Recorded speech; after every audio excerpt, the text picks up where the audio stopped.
Good afternoon, everybody. Whoa, okay. We're going to get started. This is session number G4, Facing Risk, Care Planning for Resident Choice and Self-Determination. I will give the no, how about a CEU code at the end of the program. And take it away, Karen. Thank you for coming. The last session of the day, you're still awake. Give yourselves a hand for that. Hey! I'm Karen Schoeneman. We're not going in order of our alphabeticals, and we're going to have three of us each do a part of this little presentation about risk, facing risk, care planning for resident choice, and self-determination. I'm going to start. The issue is choice and safety. That's where the rubber meets the road. It's how do they fit together? In care planning, if everybody agrees, life is good. But when somebody who lives there with you wants something that you worry about, then the sweat starts. So I thought I'd start with the regulations, because I worked with them for a long time. They're full of this, the black ink, the right to participate in planning care and to refuse treatment and to make choices about things that are important to each person. And then there's the blue words. Receive good care from knowledgeable staff. That's us. Be free from accidents and maintain and improve functioning. They all sound good. They're all regulations. Sometimes they fit, sometimes they don't fit. We're going to talk about a little project we did while thinking about those things. The issue is that nursing homes come out of the medical model. They've just been that way for decades, looking to the hospital going, oh, I want to be like you. You are so cool. The care planning process is something they've really seen as, we will take care of it for you, because we know what to do for you. That's the old days and the old way, the institutional way, and that's how things were when I started working in nursing home care, because I actually had a job before I went to CMS. It was, we do it for you. Now, culture-changing homes are trying to break that, to get out of that box, trying to honor the choices, even that make you sweat a little. But they're afraid of the surveyors, and there are other fears too, like families and lawyers. In the regulations, the OBRA regulations, bless Elma Holder, were really created so that quality of life and quality of care are equal, and that quality of life is not just stuck underneath as the, okay, we're done with all the pressure ulcer stuff, let's talk a little bit about what activity you'd like now. They're supposed to be equally important, but in reality, it's still in second place in many, many homes. But not the homes that I suspect you work in, because you are the culture change tribe, and you are here to share your successes of getting out of that box. Now, I've trained 5,000 surveyors in quality of life. Most of them, I think, are still there. The survey teams have a short mission. They go for a couple days to a home. They interview a resident, and they learn the resident choices. Then they have to ask the home, are you honoring that or denying it? Or are you doing something in between? Are you compliant for, that's the only answer. Are you compliant for that resident and that issue? Now, surveyors have to think fast and think as a group, because they come in as a team. What a resident wants might lead to a negative outcome or to a decline. They want to smoke, they want to drink, they want to do all sorts of things, they want to not take their pill, et cetera, et cetera, et cetera. The issue is then, do people or do they not have the rights they had in their homes and the rights that are specified in regulation in the law? But there's not a simple answer. You could say, yes, they certainly do, but it's not that simple when it gets to you and they conversing about doing it. For instance, an institutional example, back from the old days. A resident wants to refuse a pill. I watched this. Now, I was a social worker. I wasn't passing a pill. I was hearing about it and sometimes seeing it. and seeing a nurse become worried about the consequences, and the nurse engaging in behaviors. Come on, Walter. Just take it this one time for me. That's the cajoling. Then there was the frightening. Oh, Walter, you'll get terrible swelling in your legs. It'll be hard for you to breathe if you don't take this pill. Because that nurse's whole value back in the 70s was, I've got to accomplish the pill. I've got to get it in there somehow. Then there became, well, the talking didn't work. I'm hiding it. I'm sticking it in applesauce. I'm mixing it in something. I'm adding it to your food and not telling you. And then there was the threatening that happened. Do you want to die? Now, that was really the mean and abusive nurses there. If you don't take this, you might die. That's the old way. We are done with that, aren't we? We particularly, us, we are done with that. Yes. Definitely. What isn't done, even still, is that there's something missing in the middle. Even about the pill. I don't want to take the pill. Head, turning wheels, got to get it in. There's something missing in the middle, which is having a chat. Finding out the why behind the what. The why behind the sentence. And exactly what do you mean by that? You don't want to take the pill right now? You have a stomach ache?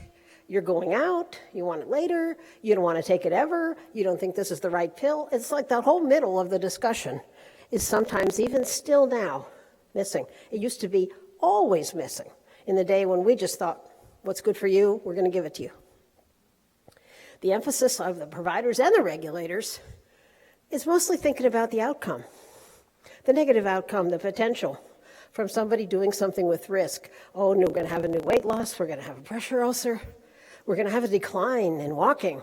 We'll have to write that down on the MDS, and then, we'll break loose. There's going to be a fall. Those outcomes are right in the front of the head, and they just spurt out of the caregiver, who is not out of the box yet. But very little consideration has been given ever to the negative effect, psychosocially, of the denial of a right, of the saying, no, you can't have it. The effects, I saw this at the start of the restraint reduction movement. The restraints were on because of the threat of some physical outcome. But nobody was thinking in 1990 about the psychosocial outcome of having it on. They were worried about the outcome of having it off. That had to change, but it took 25 years. The change to mood, to self-esteem, to dignity, to people even wanting to die. So what do we do about it? CMS said, yes, we're in favor of culture change. Thomas Hamilton, I was able to get him. He is the big boss. He's the head of all of the divisions that survey all of the provider types. They call it the Survey and Certification Group. I got him on a little video, and he said he applauded culture change and the efforts state survey agencies are making to help providers figure out compliance with culture change practices, because he knew it would be a little complicated. Now I hear frequently sometimes a survey agency is helping or applauding a culture change enhancement, and sometimes they're not. So we're here today to discuss this issue that's been on our minds. Now, Maggie Calkins and Jennifer Brush were thinking, and they actually started a project. And I talked with them from some airport I was in and said, oh, gosh, put me in there too, because I'm thinking about it too. So they let me get into this project with them. So I want to tell you about the project and what it produced. But before I turn it over to, I guess Jennifer's next. Provider, every day it's a hard job to balance this. I'd really like to honor all these choices. I'm really worried about safety, because the issue is the riskier choices. At least they're risks in our minds. The surveyors, as I said, come in and they look at a risky choice. And what they want to know is, did this home that's honoring the choice do all they could to mitigate potential disasters from the choice? Or were they crazy? Was this a choice they are permitting to happen and fostering it to happen that's so dangerous it couldn't be honored? And so in other words, where is that balance line? Where is that dividing line between, oh my gosh, your choice is you'd like to jump out the window, No, that's on the no side of the line. No, we're going to stop that. The choice is, I want to use a stove to make my famous meatballs. It's like right in the middle. If you know your person, they can do that. If you don't know your persons, you tend to treat all your persons alike, and they all can't do it, even though Hilda and her famous meatballs probably could do it. That's the difference, one home and another. Hilda gets to do it, Hilda doesn't get to do it. So I'll have Jennifer come up. Out of our thinking, like we should do something out of this, we decided to do something.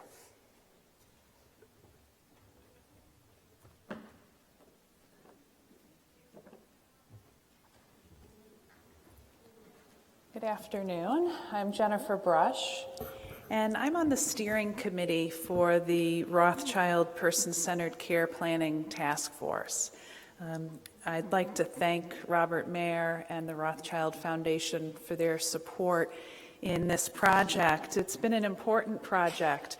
We have brought providers and surveyors and researchers and academics and nurses and dietitians and speech pathologists and all sorts of people who are experts in the field of elder care together to talk about supporting residents' choice, and particularly supporting residents' choice when it involves risk. And it was our expectation that by working together we could have a better understanding of both the real and the perceived barriers to person-centered care and do a better job at eliminating those barriers. So a group of us, over 50 of us, came together to talk about how we can support care communities. And part of the handout material that you were able to download for this workshop is our report. There's discussion about the history of this task force, how we came to be, the members of the task force, and in that report is a guide that I'll be talking about. It's our care planning tool. So that I want you to know that that's available to you in PDF format, and you can download that. We hope that you use it, and feel free to share that with your colleagues and to share any feedback that you might have about that with us. So we'd love to know what you think about it. So I'm going to be talking about that tool today and the work of the task force. So after all of our discussion, we really agreed that the current processes that care communities participate in really don't do enough to actively collect information about residents' preferences in a meaningful way, and particularly when they have to do with a risky behavior. And that care communities don't really have a method for supporting those behaviors, supporting those choices. So their recommendation was that we develop a tool, really a care planning policy and procedure that would help care communities recognize that the residents' right to self-determination is at least as important as their responsibility for ensuring resident safety. So we're looking at that balance between resident safety and resident choice. And the purpose of the process is really to guide the care providers in assessing residents' functional abilities and their decision-making capacity, and then also weighing with the person the potential outcomes, both the positive and the negative outcomes that are involved in making that choice, but also the positive and negative outcomes that are possible if the person doesn't make the choice. Okay? Because there's negative and positive outcomes as well. Sometimes we forget about that. What happens if they don't make that choice, if they're not able to have a choice? So just a reminder, this process is really geared toward making choices that involve risk, and particularly if it's a choice that the care community may not consider honoring. So that's the perfect time to use this kind of process. So this is an example of the flow, a flow sheet, a flow chart that the community can use as a quick check as they go through this procedure. And this is in the information that's available for download. What we find is that often this assessment of risk in long-term care is very unbalanced. It generally often takes only the negative outcomes into consideration, and specifically with respect to quality of care issues. So we find that communities forget that there are positive outcomes to taking risk and to making choices.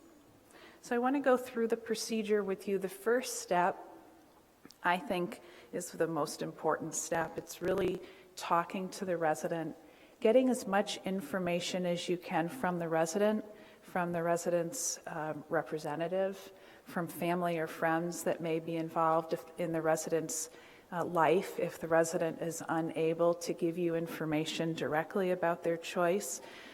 Collecting as much information as possible from the resident's history and determining the choice that they'd like to make. Sometimes choices are just a one-time refusal. Sometimes it's a choice that's ongoing. There may be a choice, I don't want to take my pill today, or I don't want to take my pill ever again. Okay? So really discussing and engaging the resident in finding as much detail out about the choice that they want to make and why they want to make that choice. Okay? And then determining if there is a risk, a perceived risk for making that choice. What we've done in this process is to give you some blank forms and some completed forms so they can help guide these discussions. Okay? So this is an example of the blank form that's available. It lets the staff very clearly document the process that they're going through. So what's the preference that the individual has? Why is this important to the person? Okay. What risks or safety concerns have been identified? Okay.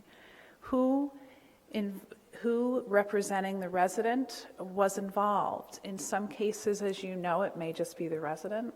In other cases, they may have a representative or friends and family that are involved. Okay. So documenting that, and then documenting all the members of the care team that were involved in this.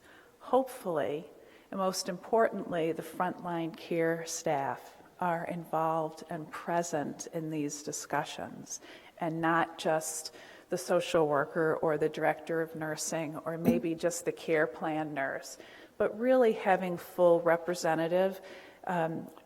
representation of the care team and the people that know the resident the best. So here's a very simple example. I don't know if you can all read the small print, so I'll describe it to you. A gentleman that wants to spend time outside, out on the patio, unsupervised, going in and out when he wants to. Okay. Sounds like a very simple request, right? A very basic request. He wants to read the paper. He doesn't want to be watched and made to feel like he's a small child. Okay? He has had a fall. He's a little bit unstable when he walks, okay, and he manages his own affairs. Okay? So that's documentation that clarifies the choice that he wants to make. Okay? So the next step would be to educate the individual about the potential outcomes of making that choice and what are the potential outcomes may be if we limit that person from making that choice. Okay? The person does have the right to make choices regarding their life. Talking about ways that we might be able to accommodate the choice.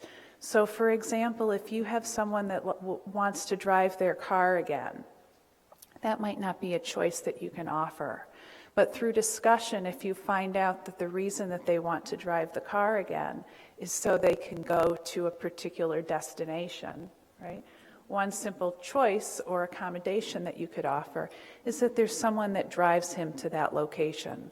So having a dialogue about what the options are that the person may feel still honor his choice. So discussing the options, we want to document the benefits to honoring the choice, documenting the potential risks to honoring that choice, listing the options that were discussed, and who was involved in these discussions, so that anyone picking up the care plan, coming to the community for a survey, for instance, would be able to pick this up and read through it and really go see that you've done due diligence and that everyone was included. So the example of the man that wants to sit out on the patio, this really provides him autonomy. It provides exercise. There's certainly lots of benefits to being outside and having fresh air. He is at risk for falls and sunburn. He's unsteady on his feet, so the staff can think of potential risks for being out there alone. They might not see him. He might not be able to call for help. Okay. And so the option was presented to him that perhaps he only go out on the patio when they have programs that are going on. So someone will be available, basically he would be in their line of sight. Okay. So that was a proposal, an option that was discussed. Okay. Next, you need to determine how best to honor that choice. Some requests are not going to be honored, okay? But what are the ways that we can honor this choice? And if the choice cannot be honored, then that needs to be documented also. So were you able to come to an agreement and decide on an option that fits best? And if not, why not? That needs to be documented as well. So in the case of the individual that wants to sit outside, he said, no, I don't want to go outside just when there's programs. I want to go outside when I want to go outside. Right? He wants to continue to live his life as he wants to live his life. So some options that were discussed were working with physical therapy, having a different type of walker, wearing a hat, providing different footwear, options that would mitigate the risk for falls. Staff said that they would provide a remote call bell lanyard so that if he was outside that he could contact someone, right? So we're finding ways to honor his choice and his independence and let him continue to live his life. Okay? We're care planning the choice, and we're writing down all the steps that we need to take to get to the outcome that the resident can agree with, okay? And so you're putting that in the care plan, and you're documenting when the care plan was updated, okay? We're monitoring, and monitoring does not mean reading over the paperwork, okay? Monitoring means talking to the resident, seeing if that's still the choice that they want to make, seeing if what its effect is on the person's well-being, observing them, making sure it's still a good fit for that person, talking to the staff, and updating things. We all change our mind, right? We're not going to have the same choice all the time. And so the care plan needs to be flexible so that people are allowed to make choices, okay? So there's a place for monitoring, there's a place for making revisions and for updating this. Okay? And then lastly, looking at this as an opportunity for quality improvement. So are you seeing trends in choices that are being made? Maybe there's an opportunity to change some of the care practices at the community. Or maybe you see a trend in requests that are routinely denied. Okay? There's another opportunity there for performance improvement. Okay? And again, we're trying to create a process that really encourages dialogue and that isn't just a process of paperwork, okay? So that everybody's voice can be heard and all of the options can be discussed.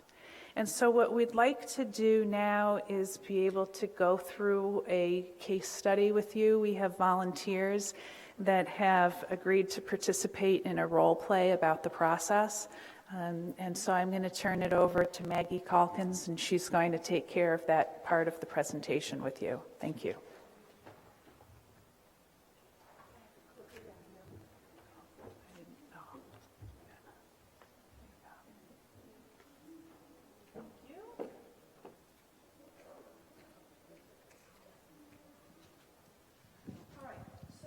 We debated several ways of trying to make this session engaging and interactive the way Pioneer sessions are supposed to be. And because this is being live streamed, hello to everyone else, we thought that a table-based opportunity for interaction and engagement wouldn't suit our other audience terribly well. So I have recruited some volunteers. They have had about 2.5 minutes of rehearsal, so bear with us. What we're going to do is do a case study similar to what Jen described in going through the forms, but with different people playing the different roles. And this is very ad-libbed. I gave them an outline of what the scenario is, and we're going to just wing it. So if my volunteers will start coming forward, my first volunteer, oops, I hit the wrong button, is Mr. Mark Arnold. He is 82. He has diagnoses of COPD, fall with a history of injury. He's had multiple falls, including some here in the care community and several before he moved and joined us. One with an injury when he fell and broke an arm. You'll come and stand right here. You want a chair? Come and stand up over here next to me, Mark. Thank you.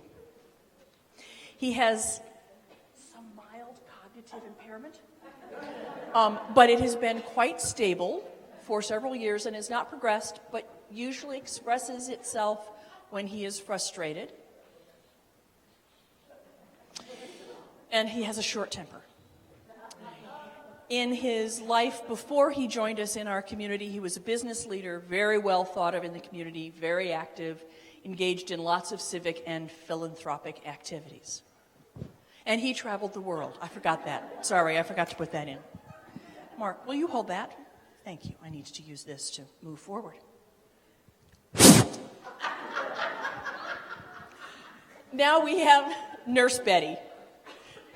Nurse Betty, she's the daytime supervisor over 6 living areas, households, we call them. She cares very much about the residents, but administration is considering whether or not she can do with fewer staff, and she's really worried about how she and her staff may be able to manage I've never seen her before. Thank you, Mark. So she has, you know, the residents' best interests at heart, but she also has a lot of responsibility at the care community organizational level that she is always trying to manage. This is Nurse Betty. We have a daughter, Monica. Yeah. We have the daughter, Monica. Monica, thank you. So glad you called. I picked good people. Wow, this is good. So I need your support, I think. She is the distant daughter who lives a couple of states away. She visits several times a year, as she did before he moved into Sunshine Manor. She is somewhat in denial of his various conditions and the aging process. She still thinks of him as the go-getter who was out to make the world a better place for everyone. She has his formal power of attorney, but not a durable POA for medical decisions. He has not given that to anyone. Damn right he's going to hold on to that one. Next, we have his daughter-in-law, Inez. I don't like her. I don't like She her. loves her father-in-law. She loves her father-in-law. She really does. But she also knows that he can be stubborn and he likes to do doesn't things his own understand me. way.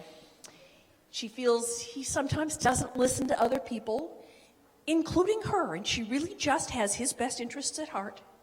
Her husband has never been very close to the father, so being the local one, she comes and visits you regularly. Too often.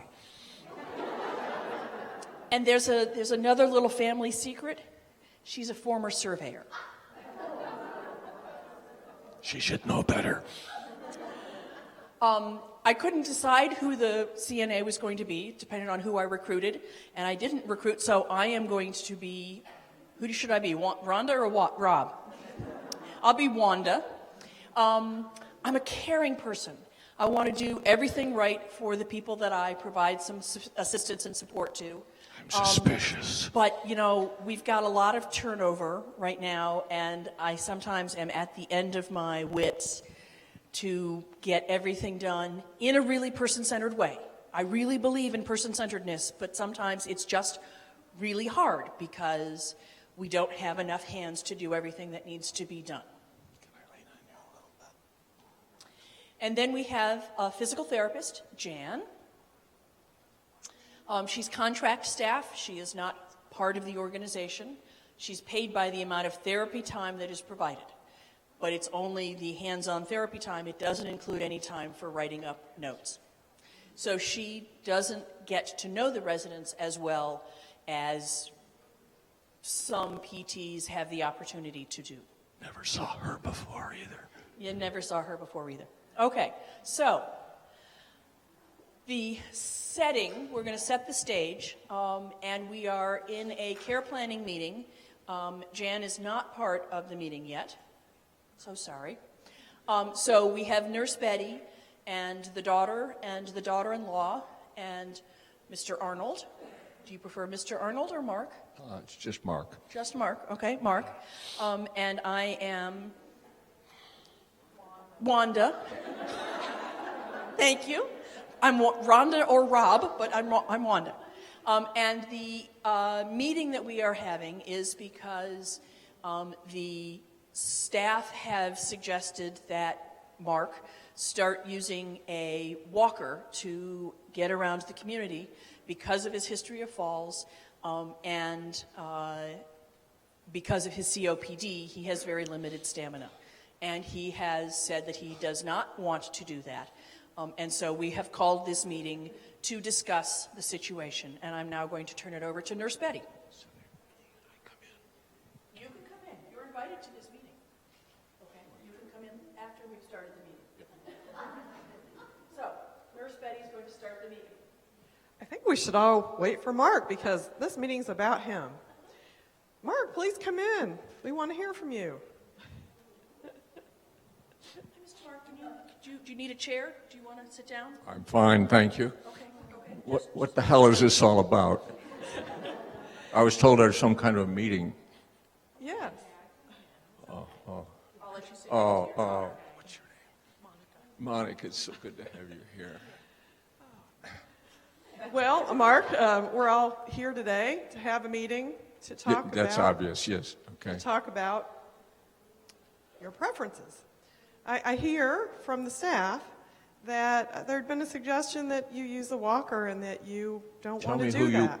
who are you? I'm Betty. I've never seen you before. You're Betty. Hi, Betty. I'm Betty, and I'm one of the nursing supervisors. It's nice to see you. It's nice Yeah. to meet you, Mark. Sorry, I wasn't assuming we never met. Actually, would usually start a care plan meeting by introducing everybody. So, That would be good, yes. Yeah. Yes, So- I know my daughter, thank you. but I'm not sure everybody knows me. So I'm Betty, Yeah, and I I'm one of the knew nursing I knew she's a supervisors. stranger to this. Or just strange. Who are you? I'm your caregiver. I'm the one who helps you every day. You got to remember that. Well, I can remember things years ago, but yesterday it's tough. Sometimes it's hard to remember things Yeah, right now. yeah, I understand that. You do? Yeah, I do. Okay. I do, but I'm Well, here that's to good. help. That's good. But they all say that. We do. We're all here to help you. Well, good, good. Hey, would you like to introduce yourselves? Yeah, Betty, I'm actually Mark's daughter-in-law. Nice to meet you. And I'm Monica, Mark's daughter. Well, I'm glad you could all come. I'm Mark. And I know since you. Yeah. Now you do, yeah, good. So, Mark, we're here to talk about the walker, why you don't want to use the walker. Can you tell me about that? You want me to use the walker? Who wants me to use the walker? Who thinks this is a good idea? I want to know. Well, I've heard from the nursing staff that they're really concerned about your safety because you've had some falls in the past. Do they know why I fell in the past? Does the record tell that? Does it give details? Sometimes it does. I've watched you fall, and sometimes you're walking along and you just stop and fall. There's nothing that makes you trip, but it's like you've just run out of stamina. And I've seen it, and I worry about it because I don't want you to get hurt. Well, I appreciate that. I Mark, tell you, but I'm here frequently enough to watch you get really tired, and you certainly put the effort forth, but you just run down and go down. so what is it you want me to do? Well, the nursing staff was thinking that if you used a walker, you'd be safer. But I hear you don't want to use that. Can you Damn tell right me- I don't want Can to. you tell me about that? Well, yeah, I mean, I've been a vigorous fellow all my life. I was on the swim team. Up until last year, I was swimming 3-4 times a week, an hour at a time. I actually I was the substitute swim instructor when the regular instructor couldn't be there. And I think I'm in pretty damn good shape for 82. All right. Well, So you want me to do a walker? As soon as I am seeing all the residents, my friends, my colleagues here in a walker, their impression of who I am just changes, and I don't like that. I want my energy to be available so that I can still, lead the concerts and do the swimming and all the stuff that I do here to try to help the community. Dad, let me have a few minutes, please. When Dad made the decision to come to this community, one of the great selling points was that he was going to be able to stay independent as long as possible. That was the mission and the values and what everyone preached to us before they made this big decision. So it just sounds like that he's not able to keep his independence, that you all are, recommending this, but, I kind of side with Dad. I think what he feels that he needs should be the priority, and that should be considered more heavily in all of this. So, and I know I'm not here but a few times a year, and I'm not here as often as the daughter-in-law, but I do feel like whatever Dad thinks that he can handle, then if he doesn't need the wheelchair or the walker, then he shouldn't have it. We're all looking out for the best interests of Mark, absolutely. And one of the selling points is maintaining independence. The reality of the situation is, though, that the care community has an obligation and is also being regulated. And they are responsible for his health and well-being. And if he falls, that actually reflects on them as well as potentially his vitality and ability to walk anywhere thereafter. Well, let me say that these people here, they tell me that they love me. Well, it's nice to say that. Some of them do. I mean, the nursing assistants who are with me all the time, I really appreciate that. These people, I don't know them. They're upper level or something. They get big salaries, and the ones who are really my friends are the hands-on kind of folk. There's a housekeeper who's great. Carol is just terrific. She said the other day, she's here and she cleans the dirt, but she's not here because she loves the dirt. She's here because she loves the residents. Right. So, but you're not in that category. I think you are scaredy cats. You're scared that those surveyors are going to give you a ding, and you're always playing on the safe side. We're playing it on the safe side for you, but because I've seen you fall, and I know you've gotten injured before. Okay, you don't know why I fell. I have to tell you, I really love red wine.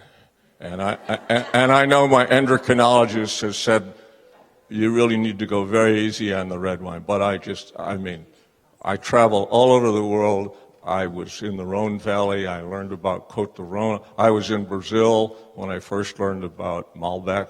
Malbec is just a great wine, and it's only reached this country in the last 6 years. But I was there in 1993 when... Mark, I would love to hear your wine stories later. But I'm afraid we should schedule that. I'd like to we tell should, you some more about I would love to schedule over that. a good glass of wine, Absolutely. not just any old wine. But I'm afraid we only have a limited amount of time for this That's meeting. the trouble with you guys. I'd like to do something we call the person-directed care planning process. And part of that process is to talk about your choice and the options. Right, that So, makes some sense. maybe each Yeah. of us could Well, talk about I was that. wanting.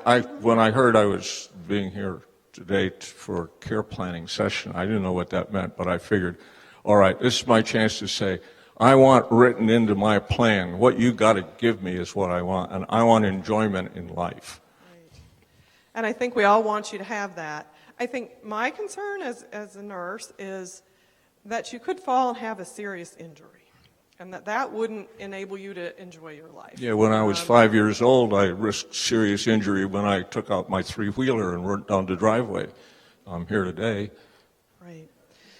So I wonder if we might each talk about what our concern is and what your choices might be. Can I go home yet? Can you stay with us for just a little while? For just a minute. Well, okay. There's a I favorite wonder- TV show I want to watch in a couple of minutes. I wonder if you've had a chance to say, is there anything more you'd like to say about the options and what your concerns are? You know, in terms of wanting Mark to have exactly what he'd like to have, I understand that there are certain things that perhaps we can take advantage of that would still meet regulatory approval, but you have a responsibility to take care of yourself, and these folks Oh, are that's real responsible to clear. take That's care what I of want as to do. I'm looking for choices here.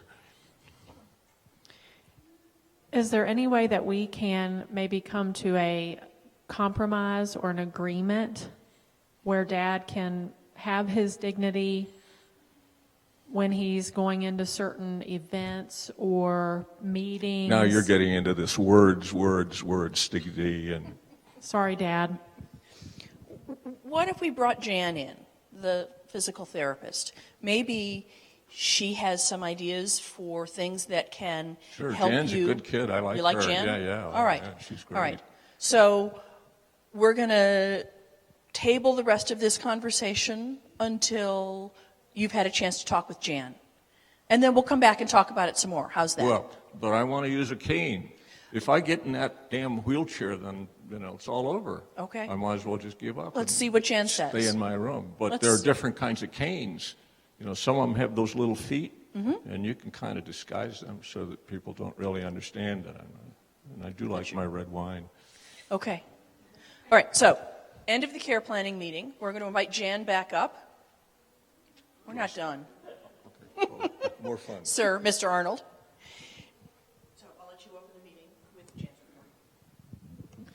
So Jan, thank you for joining us today. I understand that you've been meeting with Mark and talking about his walking and what he can do. You want to tell us? She finishes her conversation. Would you like to tell us what you and Mark have been working on together? Sure. Hey, Mark. Hello, Jan. It's good to see you. Good to I'm see glad you're you. here. I really Yeah. So I feel so threatened by this thing, this meeting. I don't know who some of these people are. it's been I can't it's remember been her great. name, for example. Yeah. Well, that's not. Yeah, it is forgettable. As long as you remember her face. So, I think we had a really good discussion, and it was good to get to know you a little better. and to understand You're one of the few people here who really know me. Oh, the rest thank of them you. they don't pay any attention. They don't listen. They Thanks. don't have time to talk to me. I'm glad that you do. Well, I'm glad you feel that way.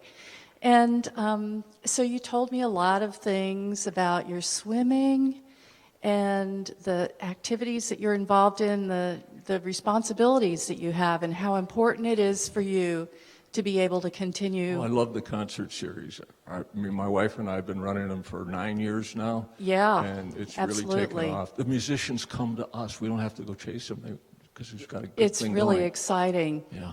Yep. And how it's can a I do great that if service. I'm in a wheelchair? I don't understand. I know. So what we talked about was that one of your goals is to be able to walk into those meetings, and they're way up in the community center. And Yeah, by which the is great a pretty big fireplace up there. Yeah, We converted exactly. the dining room for the concert center. It works real well. Good acoustics. Right. So, we did a little bit of testing to see how far you could walk, to see if you I could can get go for all the way miles up 'cause I there. swim. Right, and we actually measured it. What we found was that after about 500 feet, you started to get really winded and tired like this. And so we need to, would you like to sit down? I'm fine. I'm ready. I'm okay. Okay. And so what you're interested in is being able to walk into those meetings. Right. Yes. Done it all And- my life. Right. And so getting the several thousand feet down into the other part of the community is something we're going to have to do in bits and pieces. And we can also work on some things that would help build up your strength and your balance. I mean, more than the swimming I do now?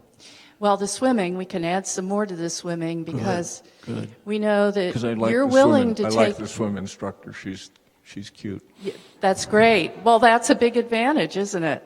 That's Right. terrific. Because we know if you keep up your muscle mass, when you fall, because it sounds like you're willing to fall, to take the risk of falling. Done it quite a bit recently. Yeah, and No if you've got problem. good No big deal.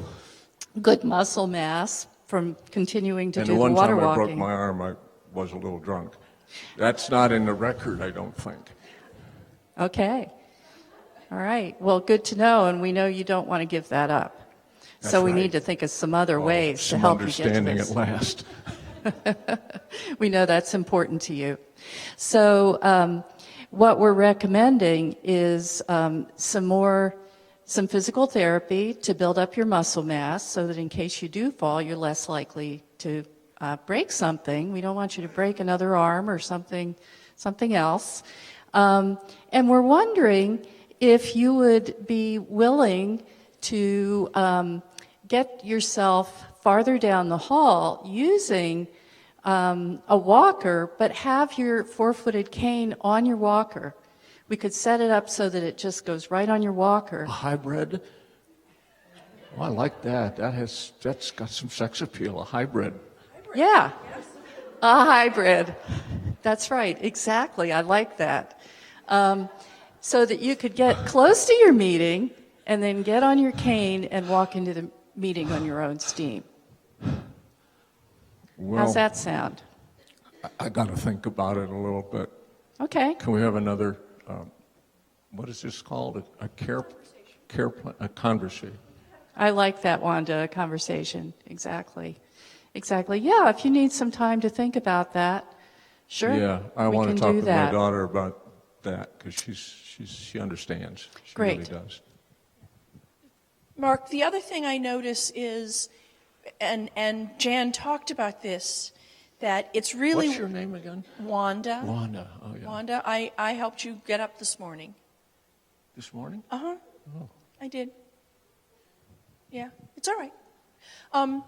I noticed that it's when you walk longer distances that you really have a problem. That when you're in the household, you can get from your bed to the dining room to the kitchen where you like to get your own cup of coffee and then, back out to the living room, and you Wish can the do coffee that. were a little better. I know. It's not I like very a good. latte. Around 11, I would really. My Really wife like and it. I used to always have a latte at 11. At It was 11. it was almost religion. I might actually have an idea to help with those longer distances that meets regulation. The 2012 Life Safety Code enables us to put furniture in the hallway that would allow Mark to rest at periods as he's walking the long distances. Mark, Yeah. if you had places to rest along the way to your meetings, would you take advantage of those? In order to just Sounds use the very cane? biblical. Places to rest along the way. Oh, in the resting places. Sounds like it would take a long time to get there. It might take a long time. I'm not sure I could go the whole way with you. Well, and you're a woman, so you talk a lot. I do. Yeah. Sometimes that's good. Yeah, you don't talk very much No, sometimes. well, Sometimes you do talk a lot. Sometimes you do talk a lot. But what do you think about stopping and sitting and resting? You'd have to start earlier to get to those concerts that you like.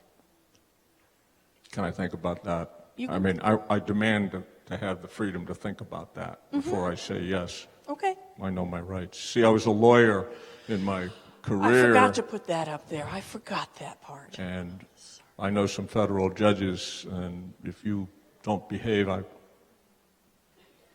thought I was one of your I'm not going to favorites. say what could happen. So, Mark, I think what I'm hearing is that you're going to think about using a walker to get closer to the events you want to go to with your cane on the side and walking in on your own steam with the cane. You're going to think about that. And you're going to think about, well, we're going to think about getting some chairs and resting places for you along the way and for others too. Well, And you'll think about whether that might help you. you're so professional. Thank you. Thank you. All this buzz words. But I'm going to think about it, and I'll tell you when I'm finished thinking about it. All right. Are we? Can I go home now? Yes, I think you can go home. We're going to have a little more conversation. Can we talk without you, or do you want to stay?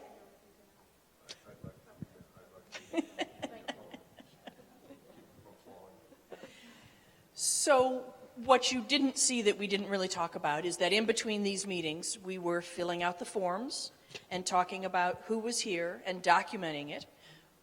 We're going to have Jan document the PT eval that she did and the conversations that we had, the fact that he still hasn't made a decision, come to an agreement on what he is willing to do with what we are willing to offer, what we are trying to offer. So it's a process that will continue, and we didn't really script the next steps. This took about the amount of time that I wanted. So if you have any other thoughts on how we might move the process forward, otherwise I'll just take it from here. Thank the volunteers.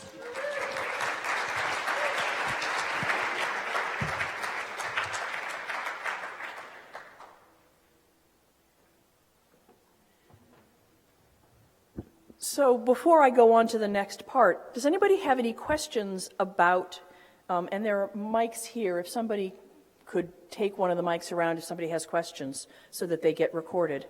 Does anybody have any questions about that scenario and how we were going through it and what steps we took and the steps that we obviously didn't quite get to? I'd like to know if you're going to put a breathalyzer on his walker. Okay. Don't you dare. Any other questions? Yes, we have one more in back. Mark, in the light pink sweater, I think.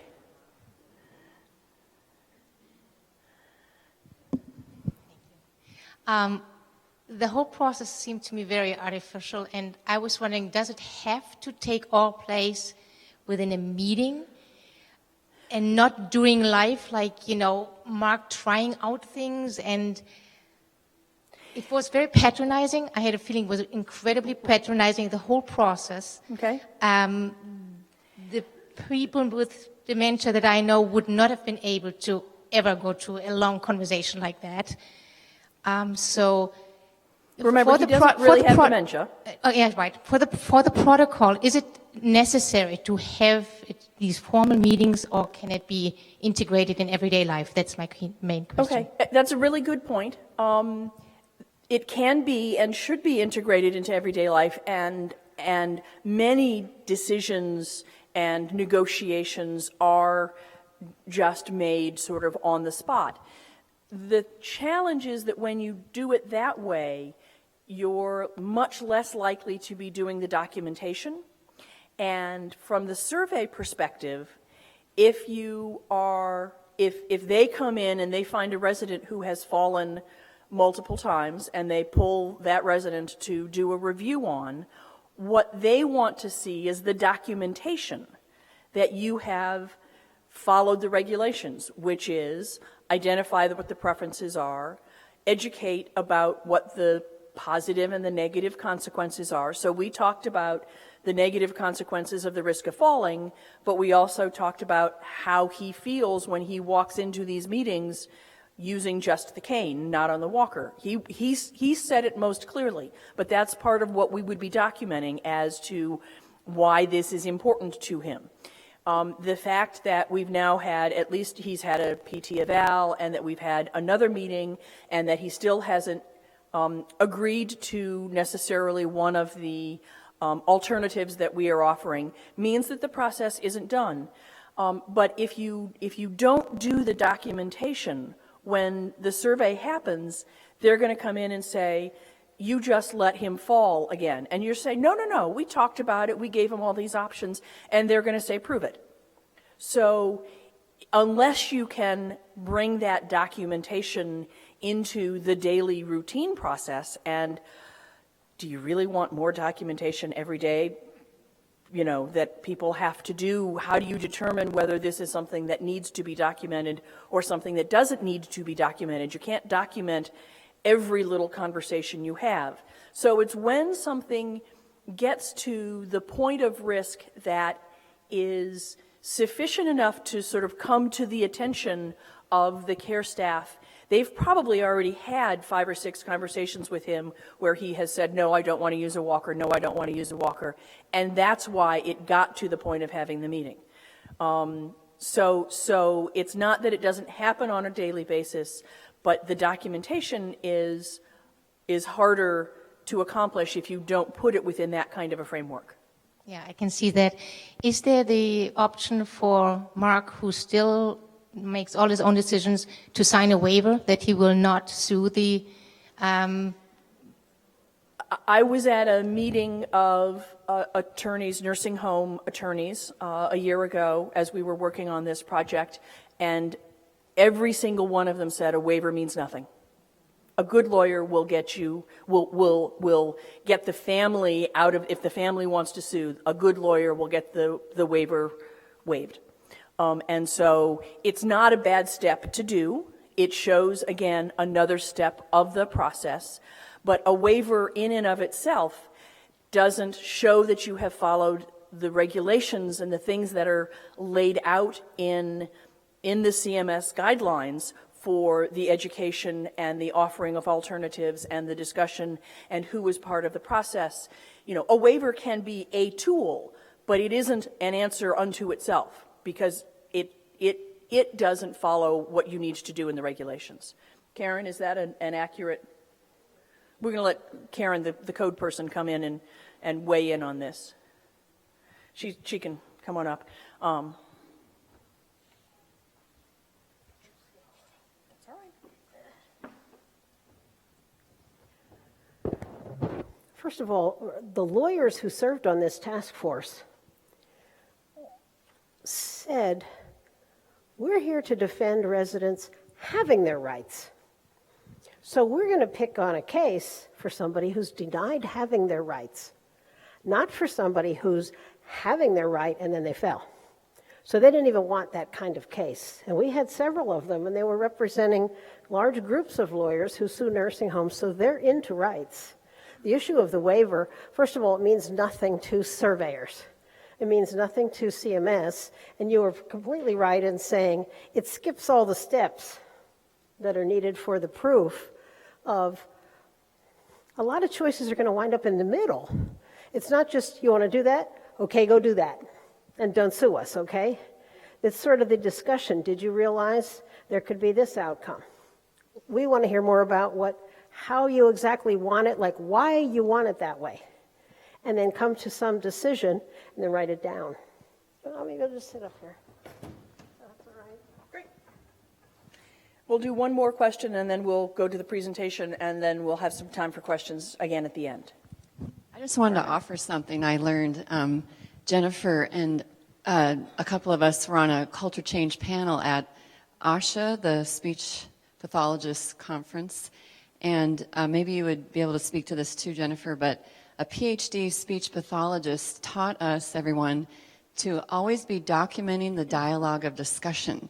So I think it could be all of the above, to be honest, that this formal meeting has a place, but the things we worry about the most, I think it might warrant documenting those short conversations. The CNA might have a conversation, the dietary person might have a conversation, a nurse, and maybe taking the time to go write down. Carmen said once again, she doesn't care if she dies eating the bacon. You know, the things we worry about, I think might make sense to document more often, to show a court of law, to show surveyors, this is what the person said. I'm also hearing the idea, everyone, of asking the person if you could record them saying it. In today's day and age, that may also be a way to show this is what the person wanted.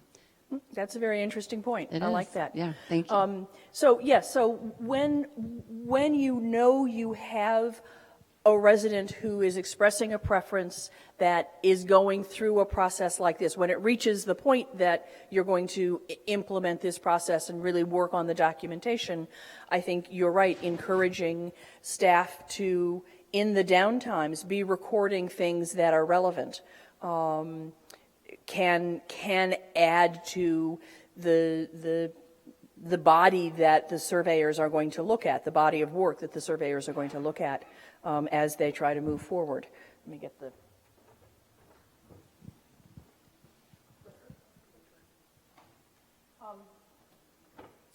So we finished the sort of the first draft of our process about 6 months ago, and have been pilot testing it. We have 6 states, 11 communities who have been using this. When we gave it to them and we offered to do some training with them, they read through the materials and said, nope, makes sense, we'll just try using it. So we had it reviewed. We developed drafts. We had it sent back to the members of our task force.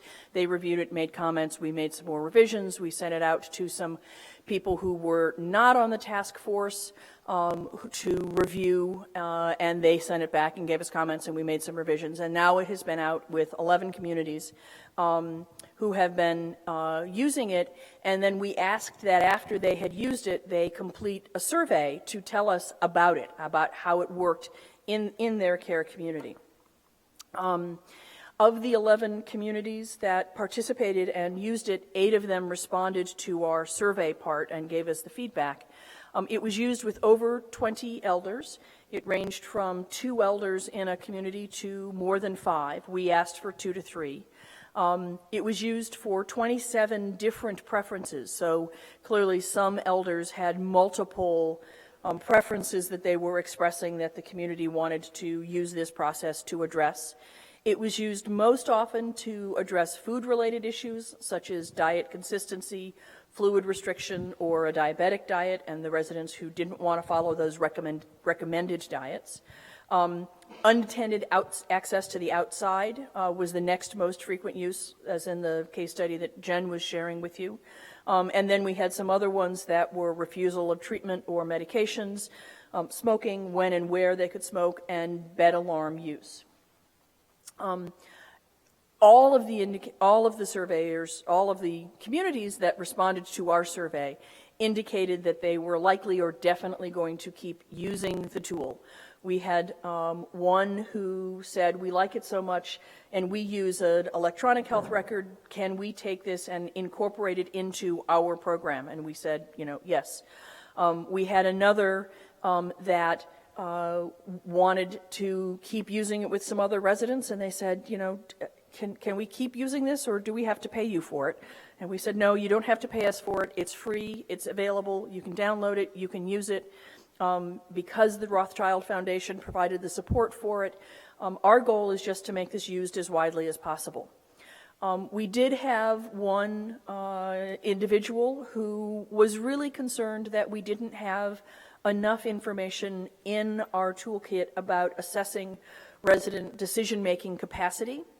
And we agree that that is something that is important, but there isn't a single validated tool that all care communities use. Lots of care communities assess that decision-making capacity in different ways. And so we talk about it some, but we don't provide a sort of a single tool that you can use to say, yes, this person has the capacity to understand making a decision on this kind of a topic, partly because with different topics, their ability to understand may vary. So it's a very complex issue. It's something that we think communities need to be aware of, and we talk about it some, but there's maybe some more work that we might do in that direction. So in terms of our next steps, all of the materials, as Jen said, the report that describes the whole process of developing this and the toolkit itself are available for download as handouts from this session.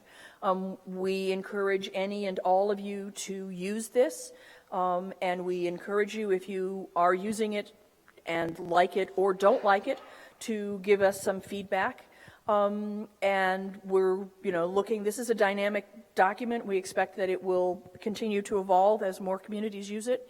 And we are looking for a couple of states where we can get both the surveyors and a large number of communities to agree to use this, so that the surveyors can be educated on what the tool is, so that when they walk into a community and they look at a resident who is high risk for something and they pull that resident and they see this form in there, they're a little familiar with what it is, so that we can get feedback from them.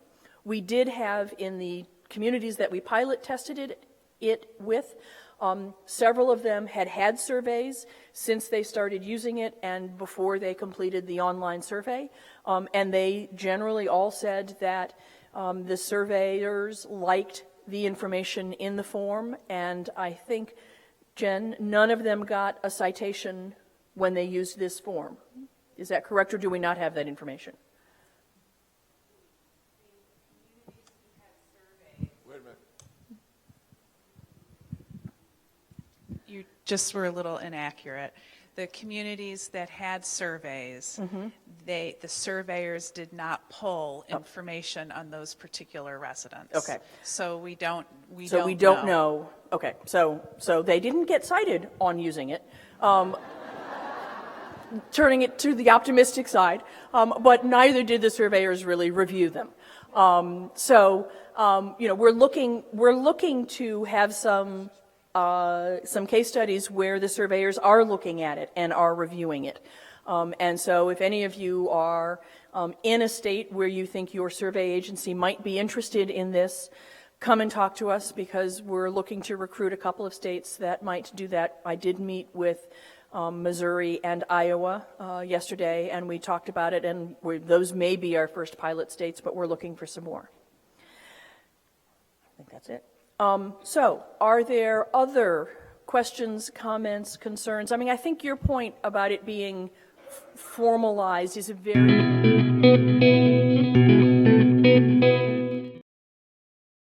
that happens all of the time. But we also know that with that day-to-day decision-making, often there isn't the documentation. And we know that from the surveyor perspective, that documentation of what did you do, what was their preference, how did you address it? How did you educate? I mean, the regulations specifically talk about educating the resident about the potential consequences, pros and cons of different choices that they might be making. And how are you going about offering different options? It really has to be codified in your documentation. Are there other questions, comments?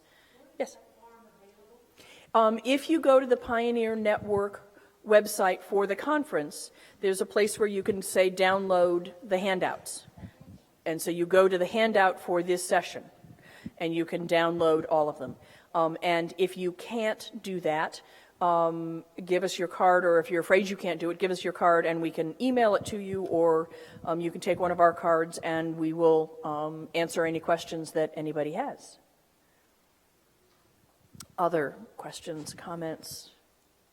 So how many of you, we have one more in the back, how many of you are staying for one of the intensives tomorrow? Oh, I love it. Those intensives are really great sessions. I'm delighted to see so many of you are staying for another night, another day. So one of the questions that I have is when you're talking about the risk and weighing everything, how do you, because what happens sometimes is between the different care partners, there's a lot of difference of opinion. And people get very anxious and nervous because part of, we're looking at the rights of the resident, the elder, but we're also looking at the safety. So even if you've gone through this whole process, but you then still have the care partner, the nurse, somebody saying, but no, we can't let him go outside. We can't let him do that. How do we work through all of that? That's really... Part of that is your larger organizational culture and the extent to which you are really working at being person-centered or person-directed. And if you're moving from the more traditional institutional medical model and haven't yet deeply adopted person-centered care, you are likely to have staff who are at different points at that. And I would say, I'm assuming that the communities that are here are on the journey, are looking at becoming more person-centered. And so I would say you use it as an opportunity, as a learning opportunity for the staff to say, okay, let's step back. These are all valid points of view. I mean, we don't want to have the people who entrust themselves to living with us put themselves at unnecessary risk. Nobody wants that. But where do we, as Carmen did the other day in the plenary, there's a balance between the surplus safety and the excess risk.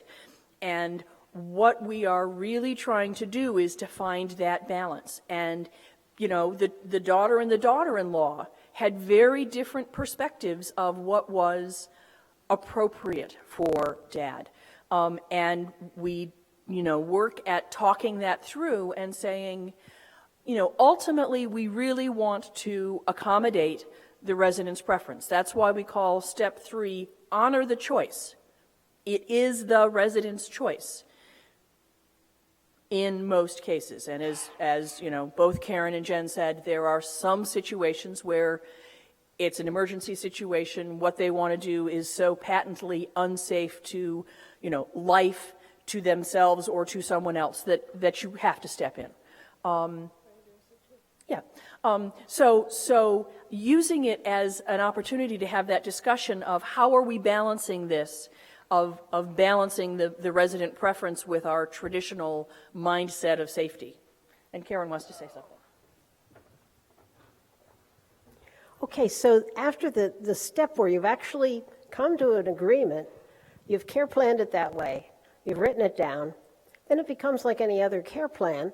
The staff who are actually there need to know what the plan is. And in the case of something risky, as you said in the back, there may be some staff members who aren't buying into this and they won't allow it anyway. This is going to be part of the monitoring. Because if the care planning team doesn't know that's happening right after it, so the staff get educated, here's what we're going to do for Mark, and then the monitoring part will kick in of asking Mark Is this happening the way you want it? Whatever the resident is in the choice, if the resident can speak to you or the family member who are in can say, mostly, but on the weekends or in second shift or something, they're not, then that's part of that sort of rounding the circle and making sure of the staff that are against it, maybe time for a learning circle with them and say, by the way, we've written down all the parameters here of what we tried to do. The regulations say to honor choice and to have safety, and so here's why we're doing what we're doing, and we're trying it to see if it's working out. What's behind that, the people that won't buy in, is that I think often those people think zero risk is the only appropriate thing. But zero risk isn't possible unless you tie up people and put them in the closet so they don't have any problems. And so that's the zero thing that you got to sort of tussle it through. I would do that with learning circles with those staff and let them know, no, we're going this way. We can't go this way except on Saturday. You don't go that way because it'll just make the resident mad again. Another question? Hi, I'm sorry you sat down, Karen. It's another question for you. It's a question for Karen. It seems to me, one of the things that occurred to me is that this is, so far, because it's in model form, it's a paper-driven process, and most large organizations, where you might try to find a pilot, are using EHRs and beds, handheld devices to document. So I'm wondering what the steps might be if this model becomes, as it's refined through the piloting process, to get some sort of a blessing from CMS or whoever it needs to be so that this may actually be incorporated into an EHR as part of the documenting process from the get-go. Well, I have news for you. CMS is interested in something they call don't restrain trade. In other words, don't tell providers how to do what they must do. CMS will say nothing at all regarding what the papers look like that are in your chart, what your care plan looks like. They will say about the MDS, and that's all. So all the rest of the forms you want to have, whether on paper or in EHR, you can feel free to do it. And I also want to say this, for those of you who say we're already documenting so much or you're killing us here. No, this is just for that relative rarity of somebody wanting to do something that really makes everybody nervous. For most people, for most of their care plan items, that's not what's happening. It's for this time when you say, we really got to study this one harder. It's just a tool to say, well, maybe we ought to check here all these sub-steps to see if we have covered the bases quickly. And the last step, the QAPI one, is that sometimes through doing that with somebody who wants something, you find that there are other somebodies who wants something, and it may necessitate the home looking at its policies in general. In this case, it was, maybe we better take a look at that new life safety code permission to put seats in along the hallway. So in other words, you don't need to do the QAPI step unless it is something that you say after your discussion, gee, this leads us to, we should bring it to the QAPI team to say, are we changing our building because this is happening here? So that extra step on there is only for that occasion when it needs to come forward, so that team knows that. And I would just add that because this is freely available, as communities use it, if they are using EHRs, they can ask their companies to say, we want to get something like this incorporated. And so we're delighted to have any of the companies that are developing the EHRs take this process and put it into their electronic format, as the one care community that was part of our pilot test chose to do. So we're good with them incorporating it. They just don't know about it yet because I haven't been to their conferences. Any other questions, comments? All right. I think this is the end of the day. We have our code that I need to give you before you leave. 076. So the code is 076.